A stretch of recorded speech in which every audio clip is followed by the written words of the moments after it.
Hey, welcome back to the channel. My name's John. Today is day 14, so 2 weeks out of my 2-month Fasted-Thenics challenge. Today I weigh 199.5 pounds, blood pressure 121 over 76, blood glucose 78 milligrams per deciliter, and ketones were at 5.4 millimoles per liter. So again, another day of the expected kind of trends. I wanted to kind of give a kind of a brief look at the comparison between my 2019 fast and this year's fast. So last year on June 1st, I weighed 212 pounds, 212.4 pounds. This year on the first day of the fast, I weighed 214.8 pounds. After 14 days, 2 weeks, last year, I weighed 188.8 pounds, which was a total drop of 23.6 pounds. This year, today, I weigh 199.5 pounds, which is a drop of 15.3. So obviously there's a big discrepancy there. Last year's wasn't as controlled as I was able to keep it this year so far. The very beginning of that fast last year, we were working on a landscape project, which I've mentioned before a few times, and we were outside doing installing a landscape wall, like a block wall as edging around the front of the house, and it was pretty close to 100 degrees many of those days, and we were working 10, 12-hour days, so I was consuming lots of water, depleting electrolytes, and obviously not only exerting myself quite rigorously, but also just dropping a lot of water weight during that time. So the comparison on these weeks isn't necessarily fair or even consistent enough to make any kind of, or draw any kind of conclusion. So what I did do outside of that, and I updated that today, I did it a few days ago, I dropped off the first 5 days of last year's fast. And just so you know, I went with just water for the first 4 weeks. No supplements, no bone broth, nothing, just water. So I dropped off the first 5 days and went out 14 days and did an average. I took the beginning, the end, and did an average per day loss of weight. And I did the same thing for this year, except for I dropped off just the very first day, because most of that loss on the first day, and was almost 5 pounds, is just depleting your digestive system. So eliminating those like huge losses, and then coming up with an average. So basically we went 13 days for both, and again the same exact numbers as the other day. So 1.2 pounds per day last year on the straight water fast. This year, consuming the bone broth, protein shake, and doing body weight exercises and walking the 2 miles a day, I am dropping 0.8 pounds per day. So considerably slower.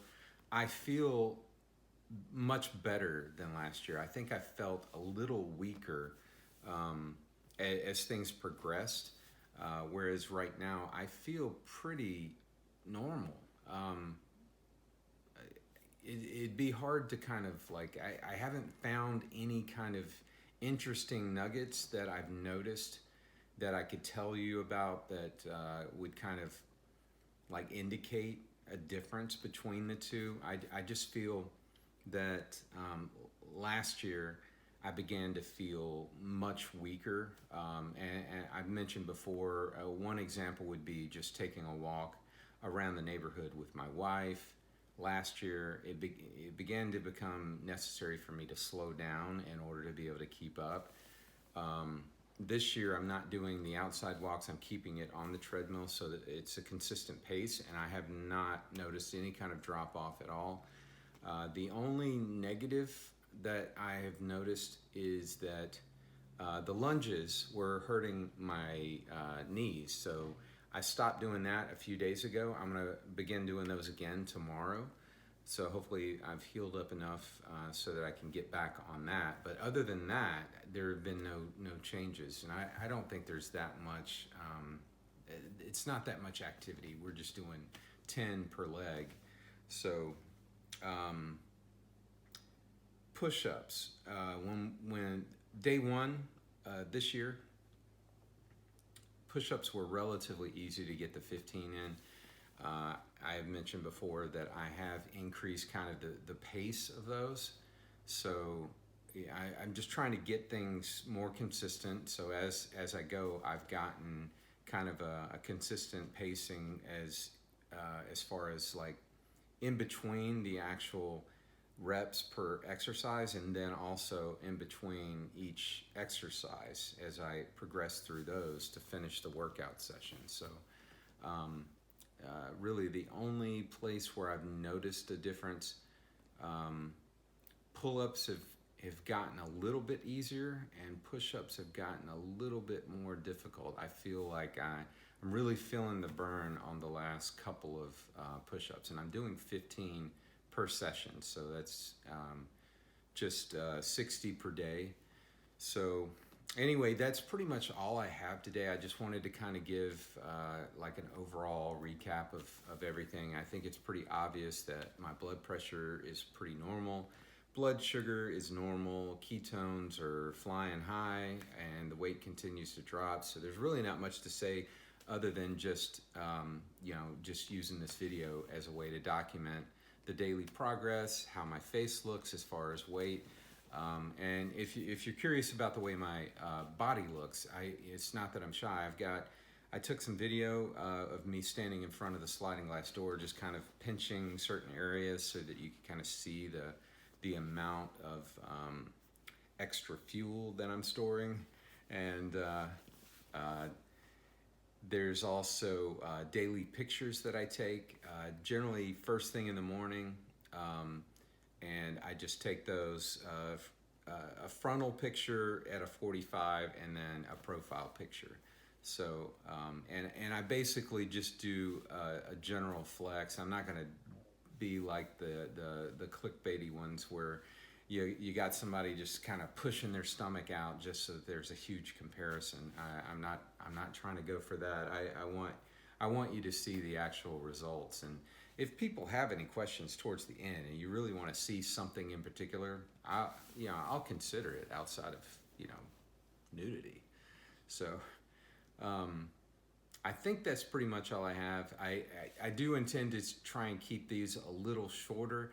I tend to ramble on, and basically what it is I'm doing these kind of unscripted. I've got some bullet points that I want to hit for each day. I don't want to linger too much, but then I start thinking about, well, what if this is the first time somebody's looking at these videos? This is the first one that they've seen. They might be asking themselves, well, like, why do I even care about what this guy's doing? I'll grant you, these daily update videos through to the end of this series are going to be relatively boring. And it's not like I'm trying to make money off of this. It's a way for me to document my experiment as I go through it. And then in the future, I plan on kind of using the channel as a way to aggregate some of the knowledge I'm kind of gleaning from all of the information that I'm consuming through podcasts and books and medical lectures that I happen to find on YouTube, articles. There's so much stuff out there, and I know for me, I'm kind of geeky. I work at the desk, and a lot of times I can keep something kind of on in the background, and I'll listen to things, and I'll kind of bookmark spots and go back to it when I have time to pay more attention. There are many people that don't have that luxury. So I'm hoping, if you're interested like I am in subjects, especially towards like longevity and health as we progress through our later years, I'm going to be 50 this month, and I'm in okay shape. 10 years ago, I was way out of shape, definitely obese.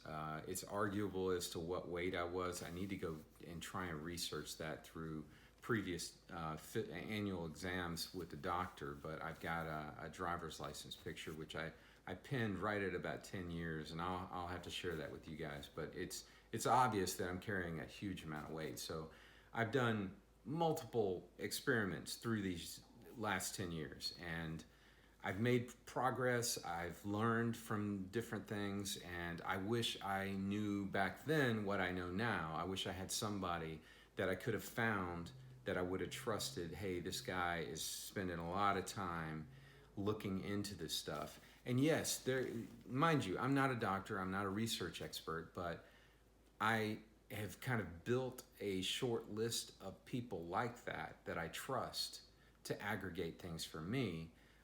Many of them focus on very certain things, and then I reference that. I kind of compare the different things, and obviously everyone, including those people that I'm referencing, yes, they're experts, and I trust what they're saying.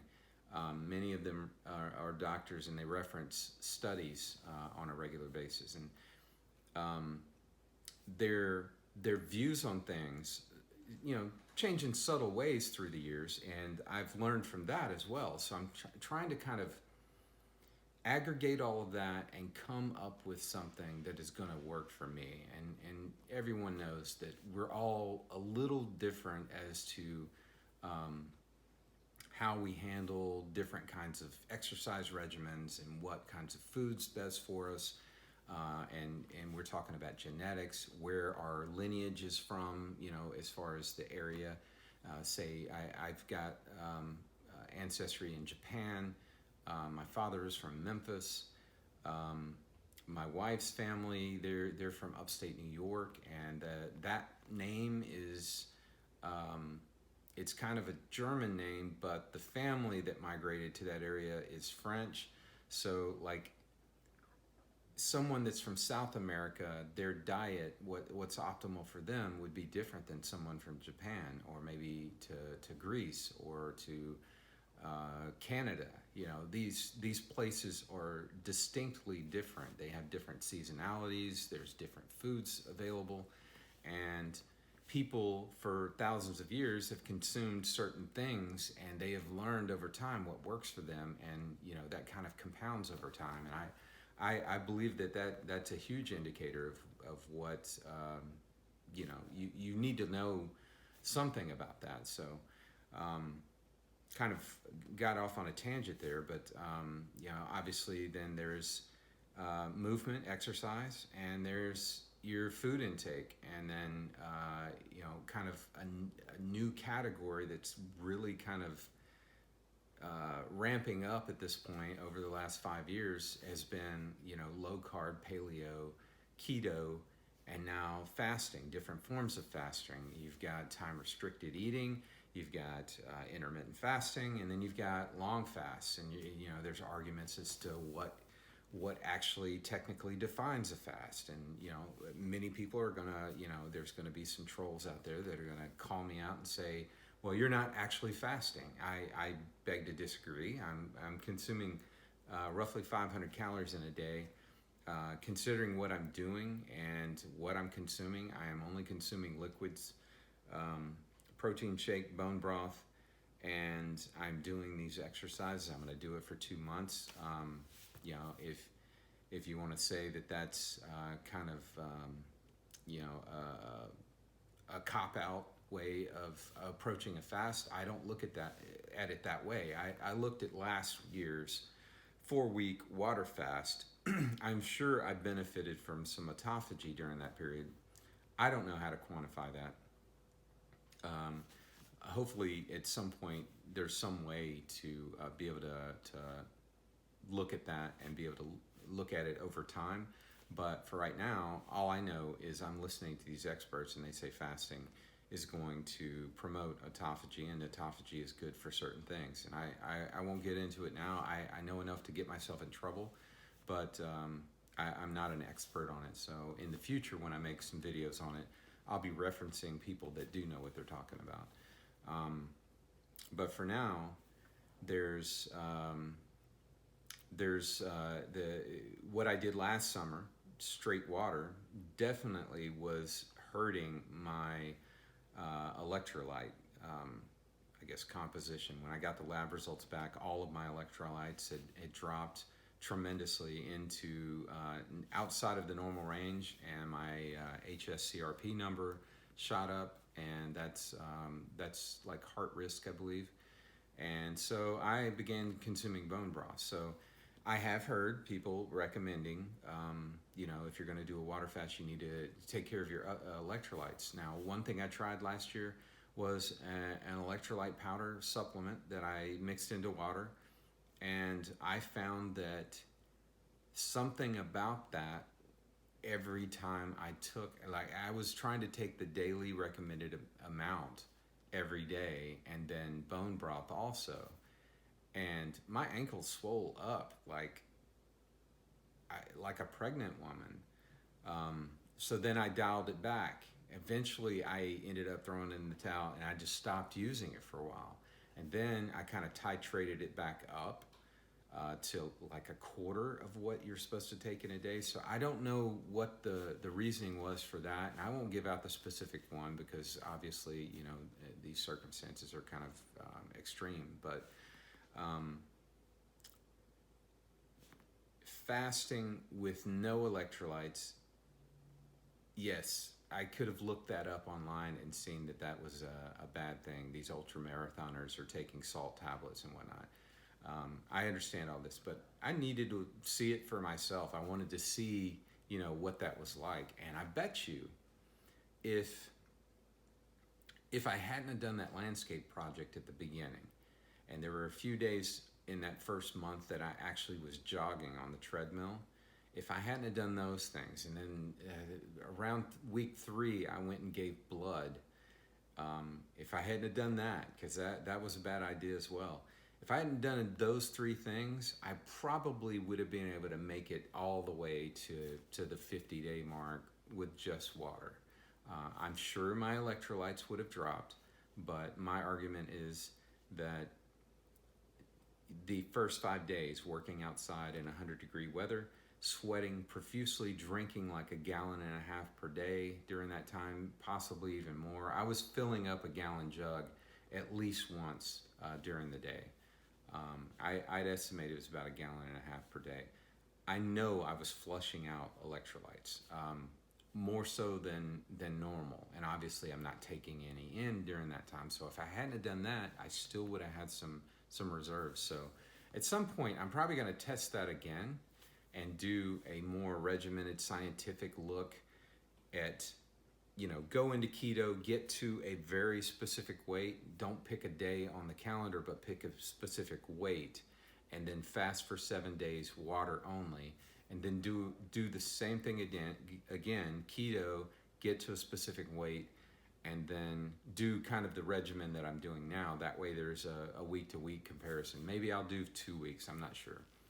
But anyway, so this year, I wanted to obviously prevent any health implications, but the 2 main things that I didn't like about last year is if you look at the final day's video, when I'm eating food for the first time, especially midday at lunch, I'm wearing a tank top. I'm looking at my arms as I'm sitting there on a rock out in the Adirondack region. I think there's a dam there, and we were just kind of walking around. People were swimming and throwing rocks and typical mountain stuff. And I could see like my upper arms are like the size of like my wrist almost. I exaggerated, I'm sure.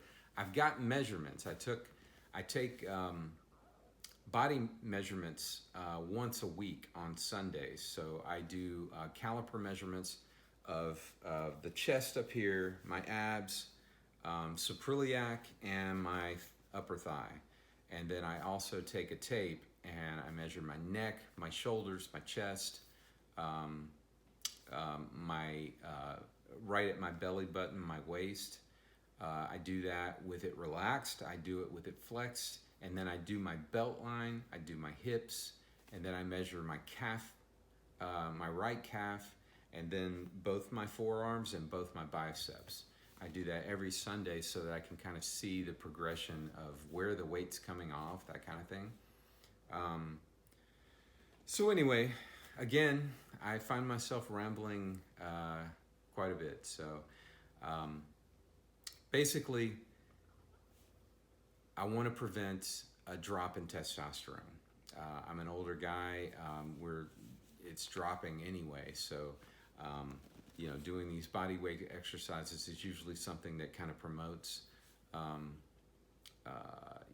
stable testosterone levels without, weightlifting exercises and protein intake and cholesterol. You will get a drop. So last fast, I noticed a considerable drop as well as muscle loss. I can't quantify that as we go because there is kind of a weird thing that happens with the body composition numbers as you start the fast. You retain less water.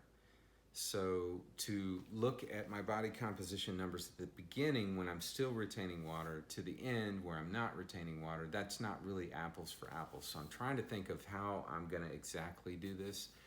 I should have done like one of those bod pods right before I started the fast and then did another one maybe a week after I stopped the fast and I was starting to eat again. At the very least, I'll be able to step on I'll definitely step on my body composition scale on Friday morning before we head out on our vacation.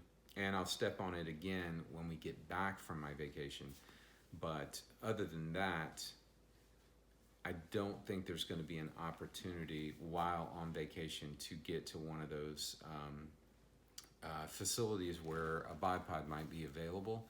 I'll look into it, but I just timing and you're sharing time with a lot of people, and it's an expensive trip, and it should be about spending time with family and really relaxing and forgetting about the work aspects of your life. But when I get back, I'll look into doing one of those legit body composition places and see if I can't get that read. So anyway, please, if you've got any questions or comments about this fast or, exactly why I'm doing things or what I'm doing or anything, just leave them in the comment section below. There are 3 things that I'd like to ask as a favor. If you could, give me a like on the video. It's a new channel. If you subscribe, it doesn't cost anything, but when I put out videos, YouTube might throw up one of my videos as a suggestion, and every so often just click into one and check out what's going on. I will be ending the fast in my opinion in a bigger way. I'm asking as that 3rd favor, if you can think of any ideas for the first food that you might like to see me eat as breaking the fast on the Friday afternoon when we get into Honolulu. I'd like it to be something traditional to Hawaii, and I'm leaning towards malasadas from Leonard's Bakery. I'm definitely a donut fan, and I'm thinking about bringing some Krispy Kremes along for the journey. I think there is a Krispy Kreme on a different island, but not on the island of Oahu. So I might do like a taste comparison there, but I'd like to eat something, Hawaiian. And, it's just going to burn it into my memory forever because just the sensation of eating after you haven't eaten for an extended period of time, your salivary glands, you can just feel them wanting to pump out saliva. You're basically like, I don't know, just it's like a tidal wave of glee, just ready to consume some food. And if you've got any suggestions as to what you might like to see me eat, I'll definitely consider it. I'll talk about it more. Obviously, every video, I'd like to remind everybody that that's going to happen. It's going to be on day 64, and I don't know how to promote it any better, but we'll look into that as well. The other favor that I'd like to ask is at the month break after 30 days, when I begin the next month, which would be February, well, it'll be a little bit into February. It'll be at the 4-week mark. So on day 29, I would like to change one thing, albeit minor, from that point forward. Some variable that might reveal something interesting. So if you've got any ideas on that, please leave those down below, and I'll look those over as well. I've got the wheels turning as well, and I'm trying to think of some things that might work. I'm already, just by the way, during this fast last summer, I didn't drink any tea or any coffee. It was just water only for the first 4 weeks, and then I consumed bone broth from that point until day 61 and a half. This year, I am drinking tea. I'm just straight green tea, no sweetener, and I'm drinking coffee. I normally drink, I've got a 2-cup mug, and I drink 2 of those in a day. I've cut that back to 1, and I've moved the tea that I usually drink later in the day back down earlier in the day to help my sleep, and I'm foregoing that second mug of coffee. So I'm down to 2 cups. I probably will drop tea and coffee altogether at some point. I don't think that would have a huge effect, but maybe that would be the thing. I don't know. I'll have to think about, because I could keep it consistent. I could drink, just the 1 mug of coffee throughout to the 4-week point, and then do nothing as far as caffeine intake after that, and see if there's anything revealing. But I just find that with sleep, it's difficult to quantify. I use a Zeo sleep monitor at night, and it is highly accurate, but my sleep schedule is irregular. The quantity of sleep is fairly consistent unless something's going on, but the time that I get to bed fluctuates a bit. So, and there's reasons for that, but anyway, I'm going to wrap it up there. I appreciate you watching. Like I said, please, if you got any questions or comments, leave them below. If you would, give me a like, subscribe to the channel. It doesn't cost anything.